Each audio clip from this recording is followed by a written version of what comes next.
Tere! Enne kui ma alustan, tahan ma olla sinuga täiesti aus. Oma tempoka elu jooksul olen ma kukkunud, eksinud, teinud lollusi ja vigu, mida ma oleks tahtnud hiljem tagasi võtta. Ma olen neid kahetsenud. Ma olen lubanud endale, et ma enam nii ei tee. Ja murdnud neid lubadusi ikka uuesti ja uuesti. Ma olen üle reageerinud. Ma olen tundnud piinlikkust, olnud agressiivne, karjunud, süüdistanud teisi ja kõige rohkem selle juures iseennast. Ma usun, et see kõlab tuttavalt. Me kõik oleme olnud seal või oleme seal praegu. Ja ometi olen ma aastaid olnud juhi ja mentorina sadade inimeste kõrval. Ma olen näinud sama mustrit uuesti ja uuesti. Seda nii arenguvestlustel, meeskondadega töötades, erinevates mentorlussuhetes. Ma ei ole rahul sellega, kus me täna oleme, aga me kardame muutusi. Sama palju kui paigalseisu. See sisemine konflikt elab meis kõigis. Täna ma ei räägi motivatsioonist ega ilusatest loosungitest. Ma räägin radikaalsest nihkest. Sellest, mis on iga püsiva muutuse tegelik alus. See teema on olnud nii läbiv, et see on olnud jutuks peaaegu iga mentee ja iga meeskonna liikmega mingis tema arenguetapis. Ma olen näinud, kuidas just see üks arusaam, teadlikult ja ausalt, on olnud nende elumuutuste katalüsaatoriks. Ja seetõttu otsustasingi sellel teemal teha video. See võib olla täpselt see mõttekoht, mis annab sulle või sinu sõbrale vajaliku tõuke edasi liikumiseks. Ja see tõde on lihtne, aga see on valus, sest päris muutus ei sünni kunagi selles samas ruumis, kus sa praegu oled. See nõuab uut pinda, uut resonantsi, uut keskkonda. Ma tean, millest ma räägin. Ma olen ise seda teekonda läbi käinud, kuni jõudsin tõdemuseni, et päris muutused saavad juhtuda ainult siis, kui sul on üks tee, üks siht ja mitte ühtegi taganemisteed. Kõik need plaanid B, C ja D, see seljataguse kindlustamine on tegelikult just see, mis hoiab meid vanades mustrites kinni. Seda on meile keskkond sisse programmeerinud. Ja see on põhjus, miks muutused jäävad tihtipeale pealiskaudseks.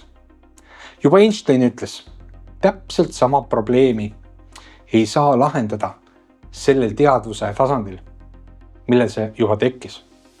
Sa pead tõusma kõrgemale. Sa pead astuma välja tuttavast ja turvalisest mustrist. Sa pead sellele otsa vaatama ja ausalt. Selles videos ma räägingi sellest, kuidas tuntud keskkond hoiab sind juurtega kinni vanas ja kuidas sellest nähtamatust vanglast lõpuks välja astuda. Jää minuga, sest ma räägin sellest, kuidas vana energia sinu hinge tegelikult kinni hoiab ja kuidas see vangla lõplikult siis purustada. Miks me ootame uusi tulemisi, tehes ikka jälle samu asju? Me ju teame, et see on idiootsuse definitsioon. Aga me teeme seda ikkagi. Iga üksik päev. Sest me ei ela oma mõtte järgi. Me elame keskkonna loodud automaatsete alateadvuses olevate mustrite järgi. Sa ärkad samas toas. Vaatad samu seinu. Teed samu rituaale ja tegevusi iga päev. Su peas keerlevad samad mõtted, mida sa mõtlesid eile ja üleeile ja eelmisel aastal. Sinu keskkond, füüsiline ruum, sotsiaalne ring, tuttav rütm on tegelikult mäluankur, mis hoiab sind eilses versioonis sinust. Iga nurk, iga inimene, iga rutiin tuletab sulle meelde. See oled sina, ära muutu. Meie aju ju armastab tuttavat. ta peab seda turvaliseks. Ja just see turvalisus on müür, mis hoiab sind eemal tõelisest kasvust, kuhu poole tegelikult tahaksid liikuda. Siin selles ruumis, kus praegu oled, ei saa algust uus elu. Siin tõmbab vana energia sind tagasi, isegi kui sul on head ja selged kavatsused. Muutus ei ole käsklus. See ongi uus identiteet ja uut identiteeti ei saa kanda vanas energias ja ruumis. On üks teada-tuntud ütles, mida me kõik teame. Muru pole kunagi teisel pool rohelisem. See kõlab justkui nagu mõni elutarkus. Aga kui natuke sügavamalt vaadata, siis see on väga kauge tarkusest. See on meie programm, mis alateadlikult hoiab meid tagasi. Selle mõtte lõi inimene, kel eesmärk ei olnud inimeste teadvust tõsta. Ta ei olnud progressiivse mõttemaailmaga, vaid hoopis vastupidi. Ta ei uskunud kasvamisse, muutusesse ega meie arengusse.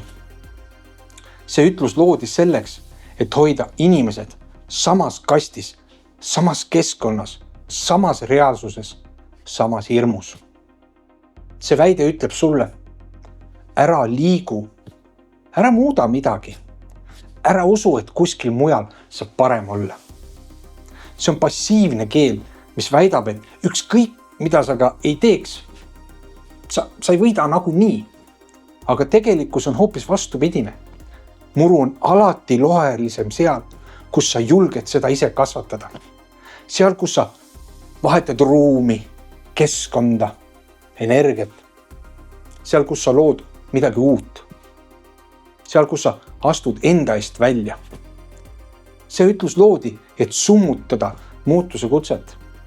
Ma tean, et sa sisimas tunned ja ka tead, et sinu elu ei saa kasvada vanal pinnasel.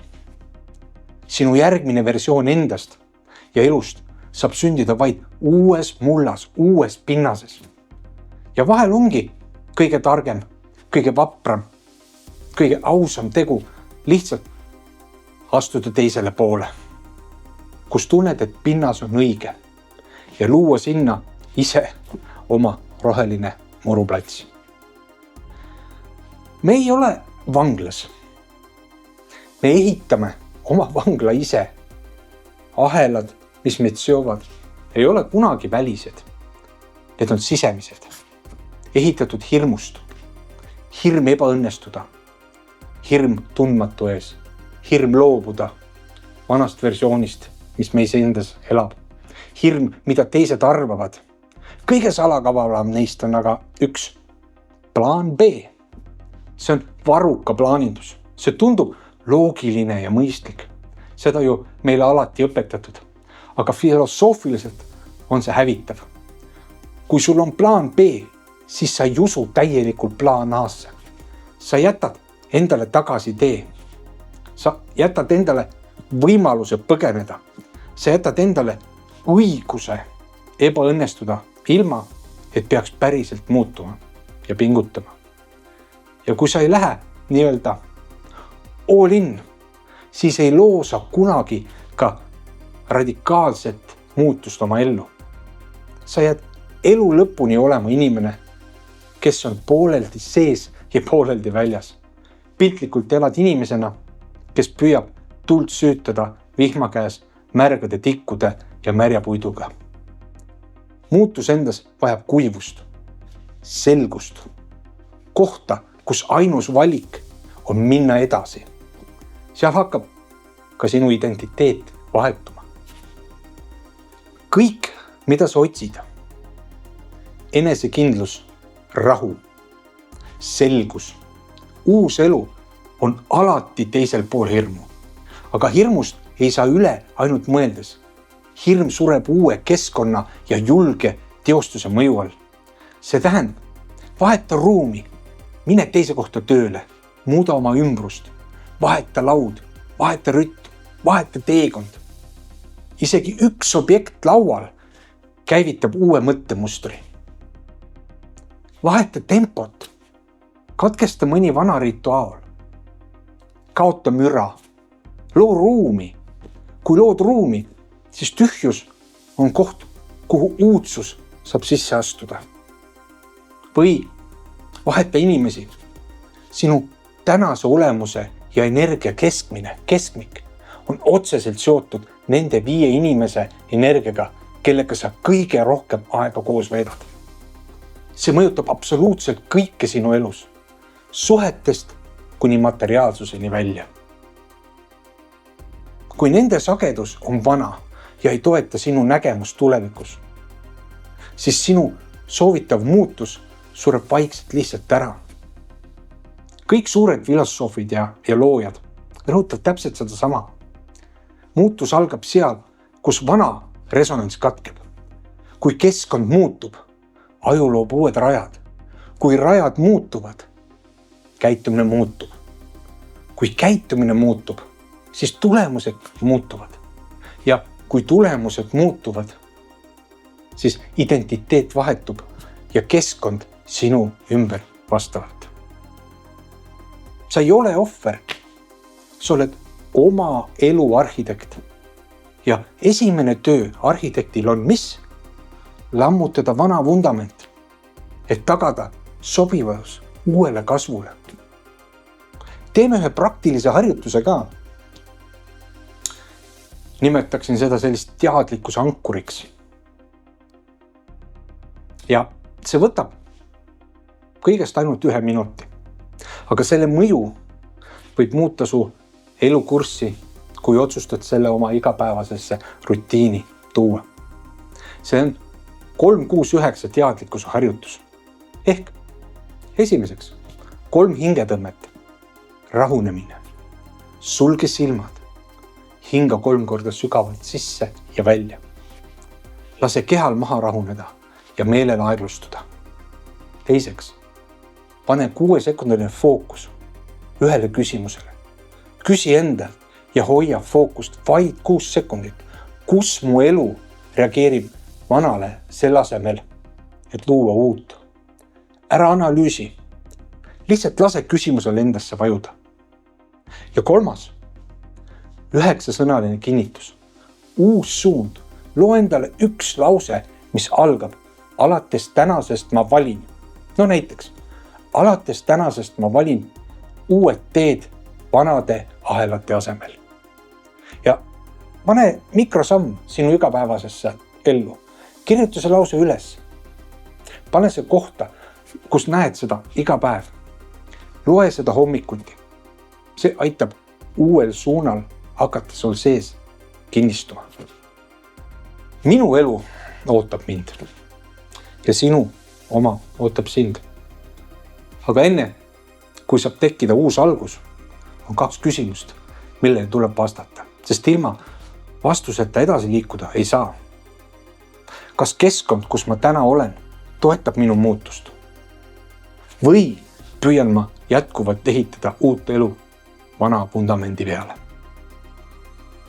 Kui see mõte sind kas või veidi puudutas, siis jaga seda videot kellegagi, kes samuti otsib uut suunda.